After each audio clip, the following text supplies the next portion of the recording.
Assalamualaikum warahmatullahi wabarakatuh. Bertemu lagi dengan saya. Kita lanjutkan di video yang ketiga. Sempat terjeda tadi bahwa kita berbicara tentang pasca pemilu pertama di pemerintahan, yaitu disebut dengan periode ketiga. Ya, perhatikan ini. Tahun 1955 sampai dengan 1959.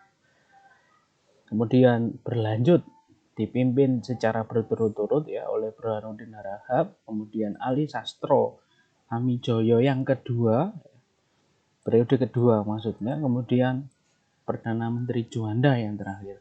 Nah, periode ini berakhir dengan dikeluarkannya Dekret Presiden 5 Juli 59. Nah, apa kemudian yang terjadi pada tahun-tahun 1955 sampai dengan 59. Nah, ini salah satunya tahun 1958 ya. Yaitu pemberontakan PRRI dan Permesta. Ya. Peristiwanya ini satu kesatuan tetapi dengan tempat yang berbeda. Artinya ruangnya berbeda, waktunya bersamaan, dan peristiwa ini saling mendukung satu dengan yang lain, sehingga peristiwa ini sering kemudian disebut bersamaan, yaitu pemberontakan PRRI Permesta, garis miring Permesta. PRRI ini ada di Sumatera. Apa sih PRRI sebenarnya? Itu bagian kata kecil ya, singkatan dari pemberontakan pemerintah revolusioner Republik Indonesia. Ya, pemerintah revolusioner Republik Indonesia. Jadi nggak ada istilah pemberontakan yang coba kita hapus dulu. Thread ini kita tutup ya.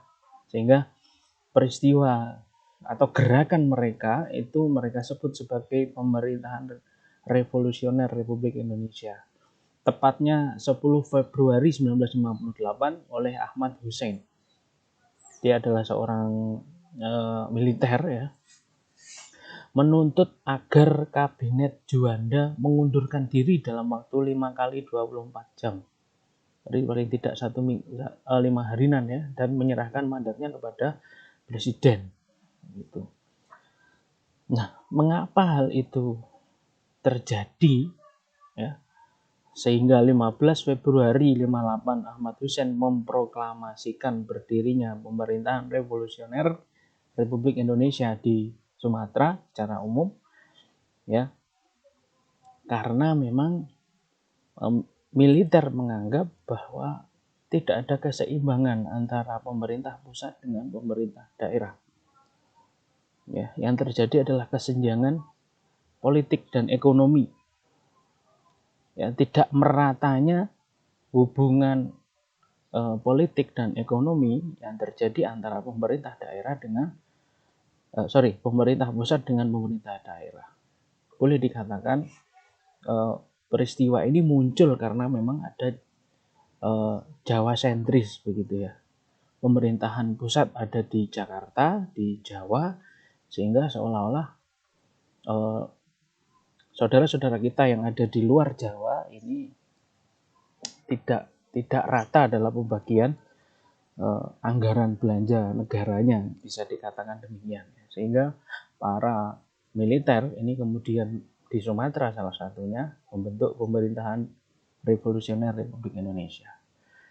Sedangkan Perdana Menteri yang mereka ambil saat itu adalah Mr. Safruddin Prawirangara. Ini PRRI. Di apa namanya? Literatur lain saat itu memang pecah ya, antara pemerintahan pusat itu sedang bergejolak luar biasa. Artinya akhir-akhir pemerintahan Juanda, wakil presiden saat itu sudah menyatakan mengundurkan diri. Gitu. berulang kali Bapak kita, Bapak Muhammad Hatta, itu mengajukan permohonan untuk mengundurkan diri jadi wakil presiden. Tetapi hal itu tidak ditanggapi serius oleh Bung Karno ya. Tetapi pada akhirnya beliau dengan resmi menyatakan bahwa keluar atau mundur dari pemerintahan. Yang kala itu yang menjadi Perdana Menteri saat itu adalah Juanda. Selanjutnya di peristiwa berikutnya masih dalam tahun 58 adalah pemberontakan Permesta. Ya, Permesta itu singkatan dari Perjuangan Rakyat Semesta. Perjuangan Rakyat Semesta. Ini ada di Manado, di Sulawesi. Nah, perjuangan mereka itu terpisah ya, artinya ruangnya, tempatnya terpisah, tetapi dalam konteks yang sama. Sehingga peristiwa ini sering disebut bersamaan. Dipimpin oleh Letkol Pence Sumual. Peristiwa ini terjadi karena tidak berimbangnya dana pembangunan antara pusat dan daerah. Seperti tadi yang saya katakan bahwa dua peristiwa ini muncul karena sudut pandang mereka bahwa dana pembangunan antara pemerintah pusat dengan pemerintah daerah itu tidak fair begitu ya, ora roto lah begitu, sehingga muncul Jawa sentris, artinya sudut pandangnya adalah sudut pandang Jawa, liyane Jawa pasti masih soro gitu. Itu istilahnya yang kemudian muncul saat itu.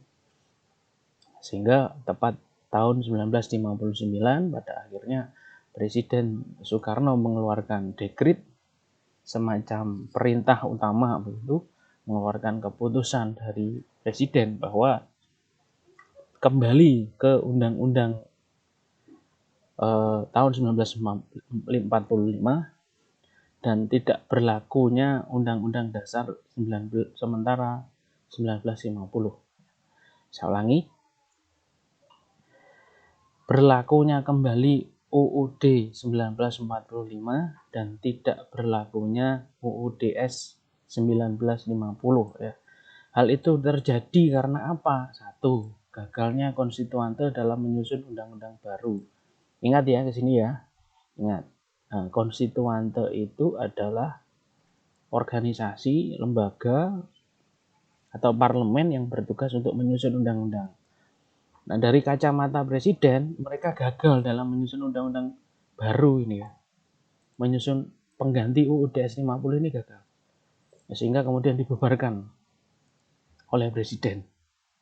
Ya, serta banyaknya gerakan separatis yang sering bergantinya kabinet, maka presiden mengeluarkan ini dekret presiden 5 Juli 59 itu. Sehingga periode 1945 sampai dengan 1959 ini kita tambahkan ya teman-teman ya. Di sini ini sering disebut sebagai masa demokrasi liberal. Saya tuliskan dulu. Masa demokrasi liberal. Ya. Saya ulangi, masa tahun 1945 sampai dengan 1959, 1945 sampai dengan 1959. Ini sering disebut sebagai masa demokrasi liberal. Kenapa liberal ya? Karena saat itu sistem kita bebas, mirip sekali dengan negara-negara barat liberal lainnya gitu. Kita punya presiden tetapi juga memiliki perdana menteri dalam melaksanakan pemerintahannya. Nah, itu salah satu ciri dari demokrasi liberal. Dan yang menjadi pemegang kekuasaan tertinggi adalah parlemen. Ya, parlemen ini representasi dari rakyat secara umum gitu. Nah, ini saya tata dulu. Oke ya, kira-kira itu yang perlu saya sampaikan terlebih dahulu untuk video yang ketiga ini. Mudah-mudahan bisa